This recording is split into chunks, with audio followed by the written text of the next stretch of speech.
attention for just a second. Right up here to the front of the room. I have said it a couple of times tonight, but I want to try to do it one more time. Thank you, everybody, for being here tonight and supporting an amazing cause with some amazing people. It is year number 12 of We Will Rock CF. How many people have been here all 12 years? Everybody? Thank you so much. It is my pleasure to be back for the 12th year again. My name is Jay. I am the MC for this evening. Great to see so many friends and family in the house. There's a gentleman that I'm going to introduce, and I do this every year, and he always blushes because he doesn't like the spotlight. But there's a man who kind of helped to put this whole shindig together. His name is Jason O'Neill. Give him a big round of applause, everybody. Andy, you're a genius. Hi, everybody. Hi, Jason. How's it going? I'm Jason O'Neill. 12 years ago, a bunch of us went to a pretty fancy fundraiser and decided we couldn't afford it and wanted something that was for everyone who could come, give as much as just a little bit if they wanted, a lot if they could, and raise money for cystic fibrosis. So 12 years later, we've raised hundreds of thousands of dollars, and that's just a huge part of all of you. Thank you so much.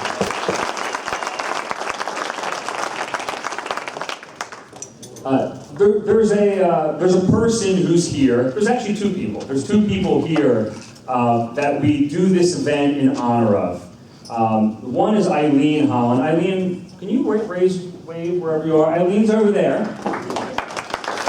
And the other one is John Hollin, the sick-looking guy behind me, behind the table here, if you notice. And we've done this in their honor, but all of the money raised goes to the Cystic Fibrosis Foundation to help find a cure for this genetic disease that affects tens of thousands of people in our country, little kids, all the way up to grown adults now. And John keeps reminding me, this is not just about the cure, this is about the life that these folks with this disease need to live.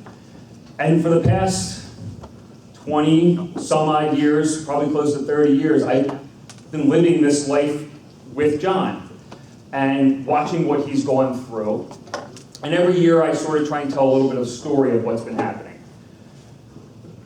This year was crazy. I'm not going to speak a lot this year because I think John needs to be here to tell you his story. But on July 7th of this year, I got a text message from Ben, John's brother, that John was going to have a lung transplant. And for those of you that were here, I think 2 years ago, John actually announced in this room without any of us really knowing that he was considering having that operation.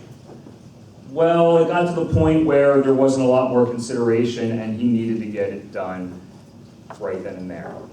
And what's happened over the past 6 months has been a combination of horrifying, amazing, there's been miracles, there's been challenges, and I'm just so glad that John is here tonight.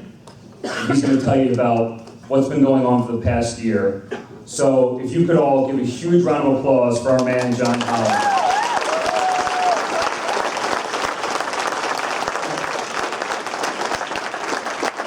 John's in quarantine zone, so he's sitting back here and he can't get exposed to germs because of the medicine he's on. So if you can't see him and you want to, you can kind of get a little bit closer, but not too close. And here's my friend John. I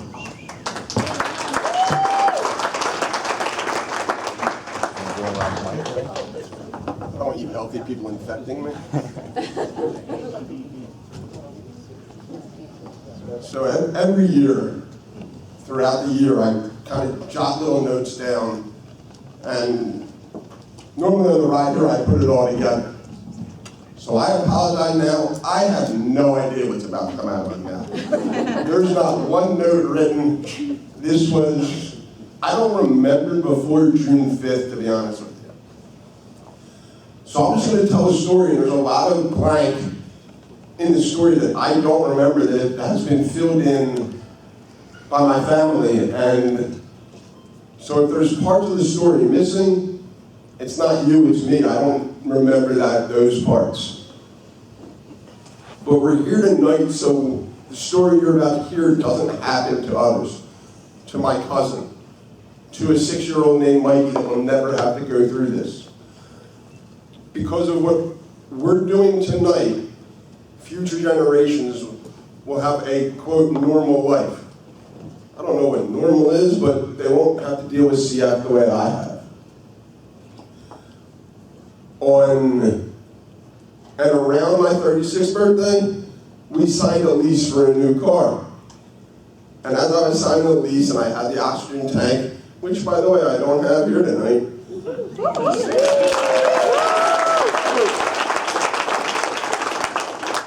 we signed the lease, and I was talking to the manager, and he was trying to tell me he knew what CF was, but by the questions, you can tell if someone knows a disease.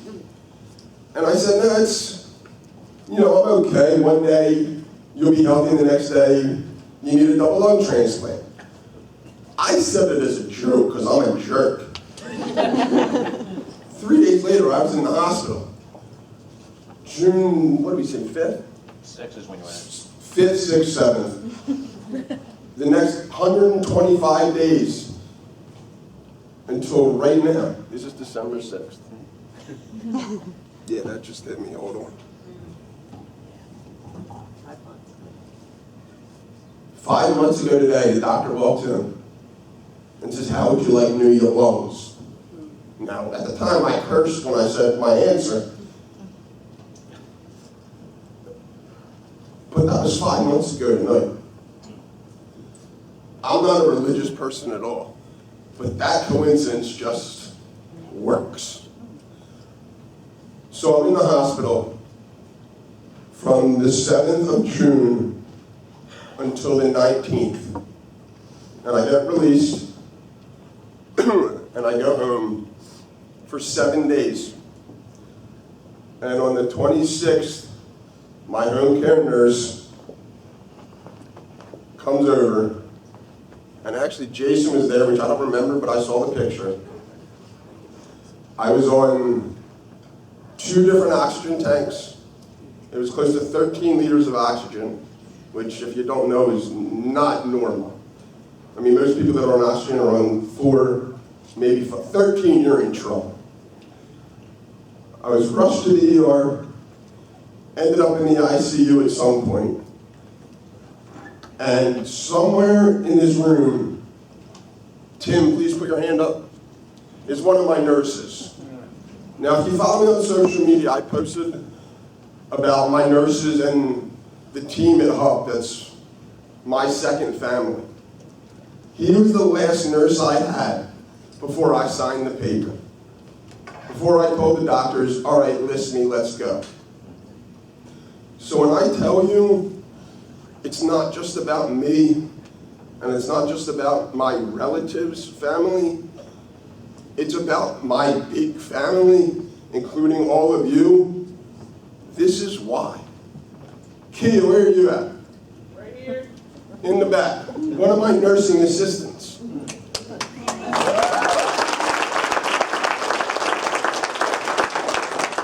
From inpatient rehab. It's so much bigger than one person. The doctors, first of all, this one back here, and that one next to me here, knew 9 hours before I did that the lungs were mine. They didn't tell me for 9 hours. You want to talk about not trusting your family anymore. So the doctor comes in, what did you say, 11 o'clock? 11:45. So a few hours from now, and says, we got lungs, they're yours if you want them. Well, a week ago you told me we had no choice. So yeah, I want them. When's it happening? And he points down the hall, and here comes the anesthesiologist with the gurney. Right now. 11:45 at night, I go around the corner. Mom, Dad, Ben, and a couple other people. Dina and Sandy Uncle Ed. Hmm? Dina and Sandy Uncle Ed. Aunt Sandy and Uncle Ed, who are over there in the corner. Dina was there. That's it. That was it right then. And I rolled by them on a gurney, And for the first time in, I don't know, 3 years to 10 years since I started to get sick, I felt nothing. I was at complete peace with life. And the anesthesiologist said the last thing I remember was he said, relax, we got you now. This fight's over, we'll take it for the rest of the way. So I said, great. I can do no more, there's nothing left for me to do. You guys do what you do best. And when people found out that I was going into surgery, to me it feels like, it was 2 seconds. People came from Long Beach Island, wherever Jay is, got a text, left his family, came to the hospital. When I woke up and I was in the ICU, I know a lot of people peeked around to see me. I know Andy did. I kind of remember seeing you. And it was one of those things where I look back on it, and I think it's weird to be the person that doesn't remember everything, because it all happened to me. Physically, it all happened to me. But emotionally, it happened to everyone around me. Because I don't remember any of it. I didn't sit there for 6 hours. Is that how long surgery was? Almost 8. 8 hours? To me, surgery was 30 seconds. I counted down from 100, got to 89, which, by the way, is really weird. You're not supposed to get to 89. And I woke up. And surgery, I was told, went great. And everyone around me had to wait. And there's not a damn thing you can do when you're waiting, except wait. And if you know my family, and you know my mom, waiting is not an option. She needs to know what's happening, when it's happening, and she needs to know the answers now. And I'm not a parent, so I can't speak from that perspective. But I have nieces and nephews. And if they're laying on a surgical table and there's nothing you can do, I cannot imagine. I don't even know the end of the sentence, I can't imagine it. So I woke up from surgery and everyone was texting my brother because he had my phone. Congratulations, congratulations. A lot of people thought I was cured, and they learned real quick that basically you trade one disease for another. I went to sleep unable to breathe and woke up unable to do anything else but breathe. Breathing was great. I couldn't use my arms, I couldn't move my legs, I couldn't sit up on my own, I couldn't. You don't have to go into any more details. Got it. You get the point. At 36 years old, at any age really, but at 36 when you need that much help for getting food to your mouth or putting on a shirt, you realize how valuable the littlest movements are. I don't ever want my cousin to experience that. To look at this phone and not be able to grab it, need help picking it up, need help texting, stuff at this point I don't think about either, but I did for weeks. So when we say that you're raising money for a cure, it's not that you're raising money to end a disease. Like, yes, you are, obviously, but it's what you're doing to help patients avoid going forward. And whether there's a cure or not, I don't know where Ash is, the thing you sent me the other day, I don't know the answer to that. I have no idea how close we are to a cure. I'm not going to pretend like it's coming tomorrow. But the money we raise is changing lives. And I don't mean that in like a, oh, you know, no.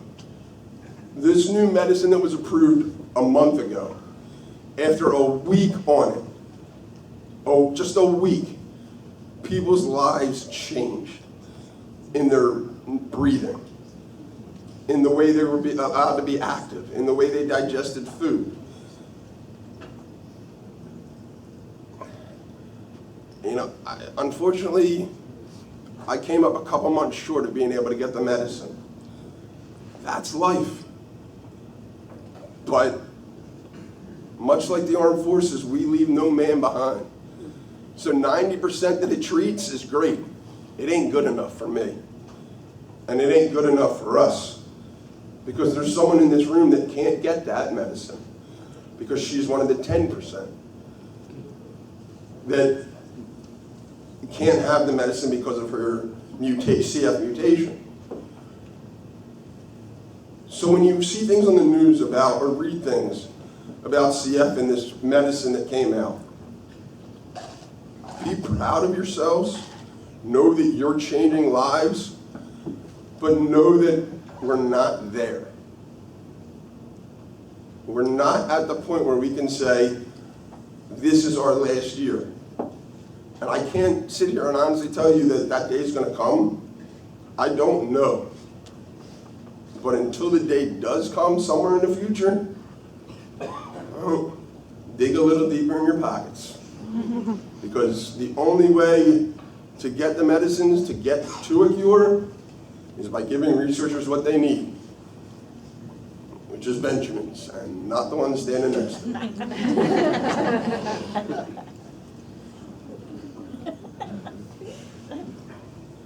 A lot of people say the disease sucks, they hate the disease.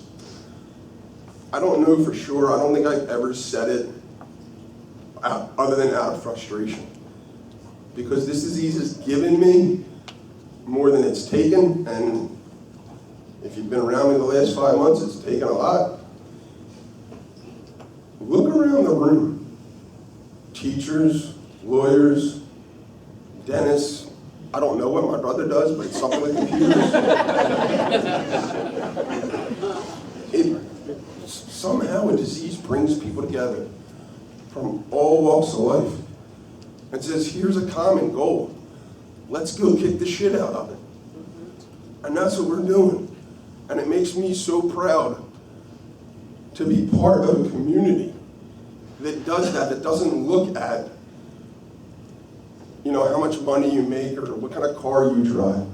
It's we all have one goal, and that is to cure and get medicines for CF. So Mikey and Eileen never have to go through what I've been through. And if I have to go through it, I've always said this, so if somebody else doesn't, I'll wear the scars with pride. And I won't hesitate to do it either. Not saying I would do it again. But the ones that I have that tell the story of the last 6 months, I wear them with pride. And I'll tell you right now, and when someone says, where'd you get that? It won't be a disease that I hate. It'll be there's gonna be a community that I'm proud of. And you're all part of that community. And I can say this for the first time in my life. From the deepest part of my lungs, that's deeper than ever before. I thank you all for your support tonight, your support going forward, your support in the past. And I gotta give a special shout out. And I apologize because I have no idea who I'm shouting out. To the donor and the family that gave me a chance to give this speech. I promised all of you this event would be in memory of this year if it wasn't for donors. So wherever that family is, and through social media, I don't know, maybe they see this, and I'll say this to the camera, I am sorry for your loss, but thank you. times a billion for giving me the chance to be with my family and friends. And that's really all I can say.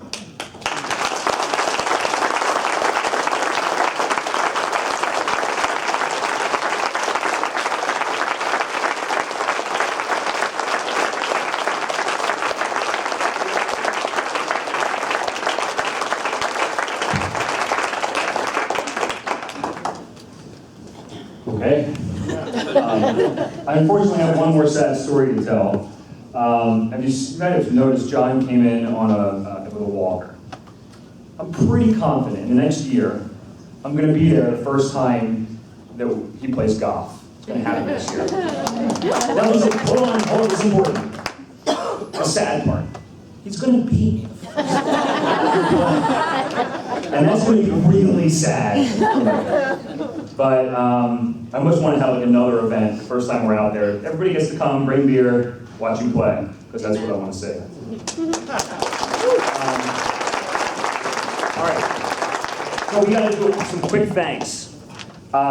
As John said, this money is important. The sponsors here have done so much. Let me thank our sponsors kind of coming up from, we have cards all around the tables for sponsors that have donated money to bring the games tonight. So our roulette sponsor is Young Adjustment. Our craps sponsor is Buyers Assess. Poker is Liberty Fox. And Blackjack is CWI. So big round of applause for those sponsors.